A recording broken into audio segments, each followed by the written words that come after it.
History 371, starting section 7 review.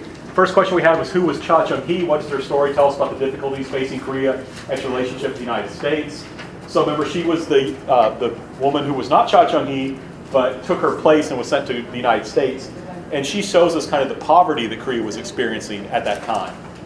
Right? She was part of, she said, on one side it was humanitarian, but it was also kind of a business transaction, her movement to the United States. It shows that even when people wanted to help Korea, right, the Americans who were trying to help were good-hearted, this still could cause problems because of the difference in power between our countries. What kind of economic policies did Park Chung-hee follow? How successful were they? Well, Park Chung-hee, one thing that he did, right, was he had a normalization treaty with Japan so that Japan and Korea could resume political and economic ties. Very unpopular. Koreans did not like this, but he pushed it through anyway, and that helped give him access to new technology and to places to trade with, new markets, right, that sort of thing. And it's interesting, though, he's going to follow a planned economy. They'll have these 5-year plans where they're going to try and set everything up to focus on particular economic development in various areas, but it's focused on exporting, right? South Koreans are going to make money by selling stuff. That's it to foreigners. That's basically the idea, to non-Koreans. And they use this to build up their light industry, things like wig or clothing production, which is labor-intensive. Technology is not so much needed. And they invest that then to go into heavy industry and technology. You start up, basically, South Korea, think about it this way. They started off making cheap t-shirts, but they ended up making LG and Samsung smartphones, which can compete with the American Apple phone, right? So very good. And this isn't, though, one thing I want to stress, Park Chung-hee doesn't want to make Korea dependent on other countries. He wants to develop economic independence through trade within an international environment. So, for example, even though the United States does not want Park Chung-hee to make steel, because we want to make steel and sell it to South Koreans, we don't want South Koreans to compete with us, he doesn't care. He's going to build a huge steel plant and then use that as a basis to eventually develop South Korea's car industry. So you can buy Kias and Hyundais, not Hyundai, and so forth. And also there's a focus, though, that Korea in this time period should be producing, not consuming, right? The average person is thought to be a producer, not a consumer. And this worked. This was successful, right? Japan had left some infrastructure behind, even though a lot of that was destroyed by the Korean War. Japan provided a good model to imitate. South Korea, in many ways, will follow the Japanese model in which the government cooperated and directed business, but did not try and control business, right? So there was a partnership. The government was dominant, but the government didn't try and tell businesses simply what to do, right? The government would give encouragements, though, so that businesses that wanted to would do things like the government wanted. So, for example, hey, you want to build a steel, or you want to start building cars? Great. We'll give you a loan. We'll lower taxes on you, and we'll give you subsidies until you start making a profit. And this is basically the same kind of thing Japan had done, and it will work in Korea just like it worked in Japan. And Korea in particular was able to use its comparative advantage. Korean labor was cheap but good, right? Cheap labor that's terrible is not good. But Koreans were willing to work very hard and do a good job for low wages. And that allowed them to kind of get their foot in the door and to develop their industry. And also one thing government focused on, and this is the same thing that Japan did, they focused on making big companies that could compete internationally. Right, so Japan has Sony, Korea has Samsung, right? Kind of same kind of thing, and this allowed the South Korea. Average 8.2% increase in GDP for about a decade is pretty darn good. How did the relationship with the United States shape Korea's economic development and democratization? Basically, the United States was a model of success that also Koreans could look to if the Japanese model did not seem sufficient. Lots of Koreans went to the United States for education. That's how I got interested in a sense in Korea, was through Korean international students who were my friends. They were studying abroad at Indiana University. In addition, the Americans had a lot of military bases, and that gave a lot of money to South Koreans. Right, we had all these American soldiers, tens of thousands, who were paid a lot compared to Koreans, and they spent money freely. Of course, the bases needed infrastructure and other things, so those led to more money for Korea. The United States also helped bring international connections. We supported a world order that emphasized free trade. And what's interesting is, we gave South Korea aid. We paid for a lot of their military, for example, during this time period, so they could concentrate on other things. We gave access to their technology, and because we were fighting the Cold War, we allowed Korean goods to come to our country freely, but we didn't make the Koreans do the same. So Koreans could protect their industries, and in the name of the Cold War, we didn't try and pressure them into opening their markets. So we had open markets, they didn't, and that was fine because we wanted them to develop to help fight the Cold War. And you can see the amount of money, how seriously the United States took its obligation to Korea. If you look at those numbers, right, we gave almost twice as much money to South Korea as we did to Africa, and only a little bit less to Korea that we gave to all of Latin America.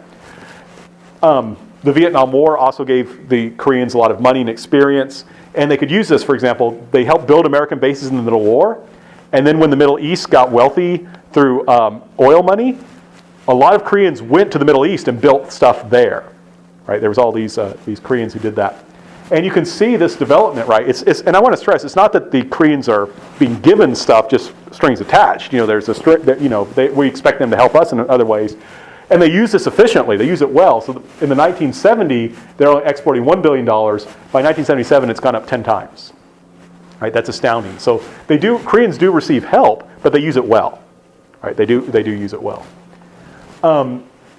What was the New Village movement? How was the countryside changing? Why did that hurt Park Chung-hee?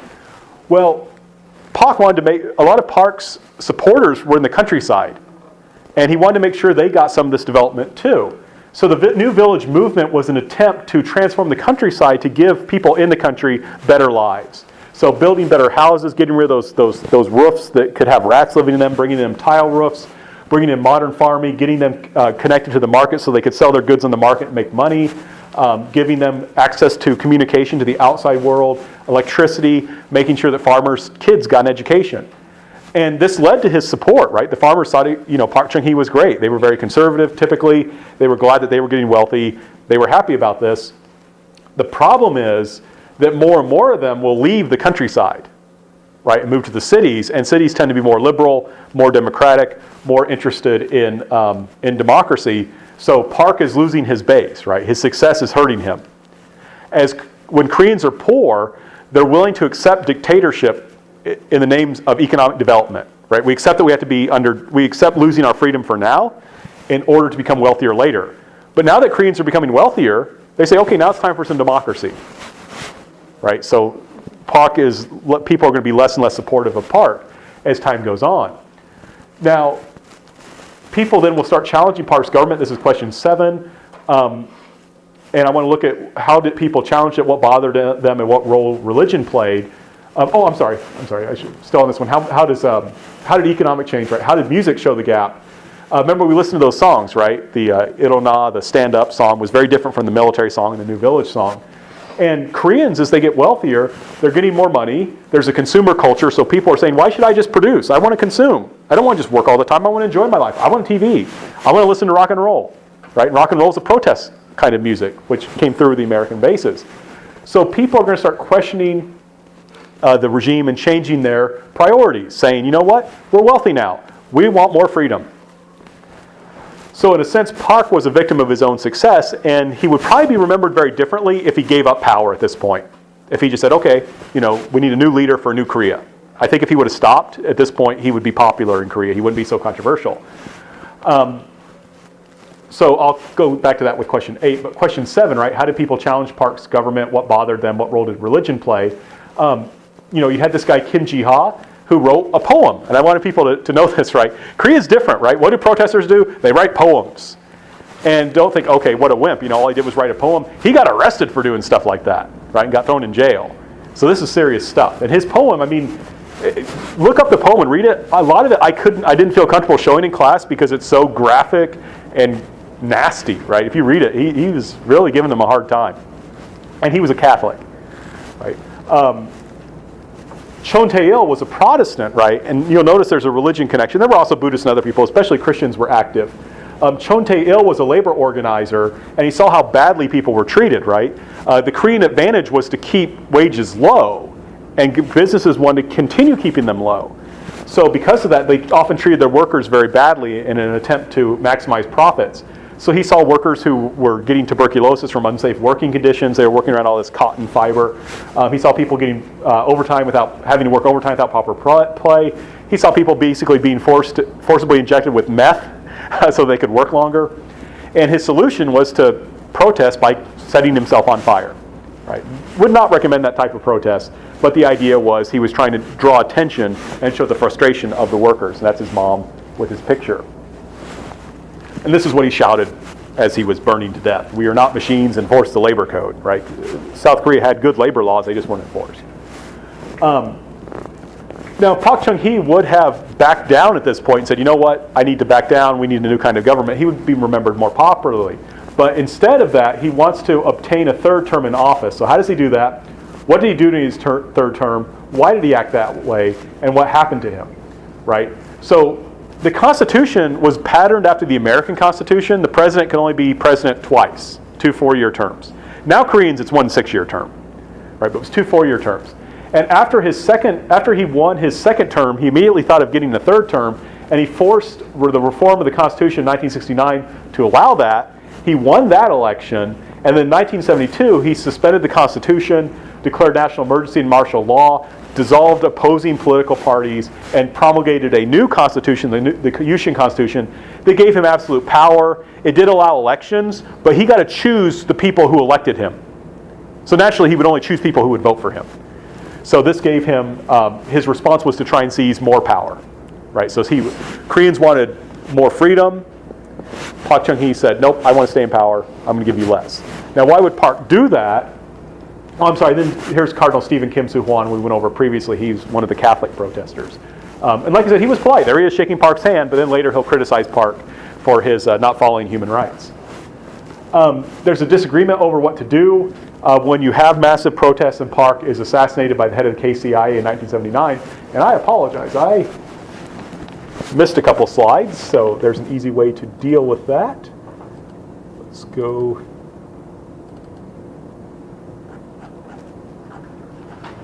So the question is, why did Park act this way? Why did he become more brutal when people made it clear that they were tired of his rule?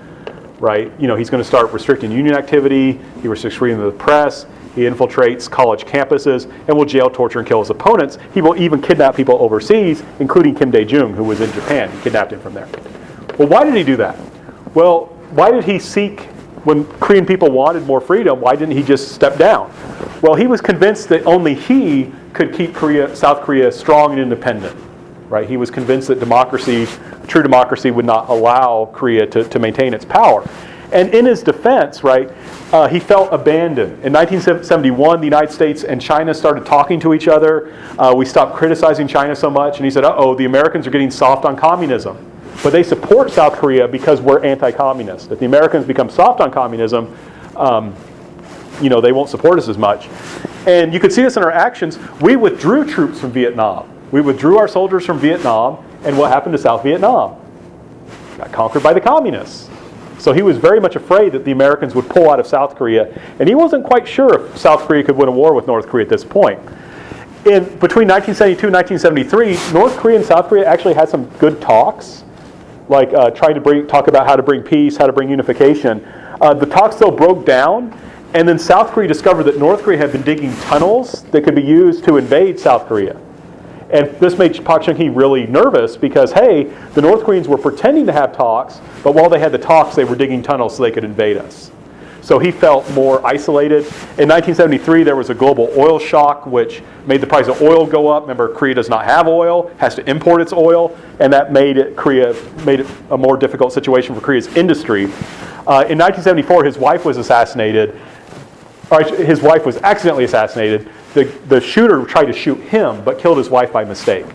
And that causes two problems. A, it freaks him out. Well, I mean, not literally, because remember, he continued the speech. But, he's like, okay, people are trying to really kill me here. But the other thing that made him, the other big deal about this, was that his wife was like the person who could calm him down, who kind of, she had a gentle touch and would like, okay, honey, don't kill these people. And then, she was the one person who could reach him. Now she's gone. So for these reasons, he's becoming more dictatorial. And that's why eventually he is going to be assassinated because there's going to be more and more protests. There's an argument over what to do about the protests. He wants to put them down. And so he's assassinated by the head of the KCIA, who does not want to do that. Okay, how did Chun Doo-hwan seize power? What happened in Gwangju? What role did the Americans play? What role were they seen as playing? And you notice the numbers are a little bit different. Remember, I put up an updated Section 7 review, so it'd be easier to review for the final, right? And that one's on Blackboard. I deleted the old one. If you never download the new one, please do that. All right, how did this happen? So Chun Doo-hwan launched a bloody military coup. Chun Doo-hwan launched a bloody military coup against a democratic government. Park Chung-hee was killed. A democratic government was established. Chun Doo-hwan, for whatever reason, launched a coup. There were massive protests against it, especially in the city of Gwangju. He declared martial law and sent in the military, and they killed hundreds of South Korean civilians who resisted them. At the time, this was blamed, and I think still in South Korea, this was often blamed on the United States because we accepted Chun Doo-hwan eventually as legitimate, but we weren't the ones who moved the troops, right? South Koreans often think we can control troop movements. We can't, right? He's the one that laid that in. But we were blamed for that. And in 1982, it's interesting, a South Korean protester burned down the U.S. Information Office and the Busan Library that was there. So it's kind of you see the growth of anti-Americanism at this point. How did Korea become a democracy? What role did the people play? What role did the United States play? What role did the Olympics play? So Chun Doo-hwan, like I said, he was very unpopular. He tried to engage in reforms and hope that people would say, okay, that's enough reform, we don't want more. But that didn't work, right? And he hoped to distract people through his 3S policies of sex, screen, and sports. So that was a problem, right? People, they weren't completely happy with this guy.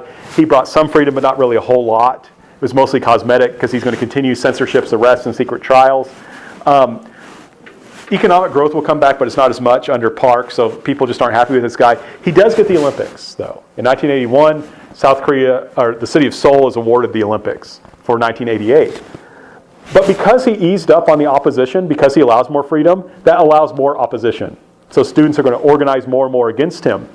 And in 1986, you're going to have the people power revolution in the Philippines, where Filipinos push out Fidel Marcos, who had been dictator for several decades. And they do so peacefully, simply through massive demonstrations. So you'll have more and more students are inspired by this. In 1987, then, a student dies under questioning, right?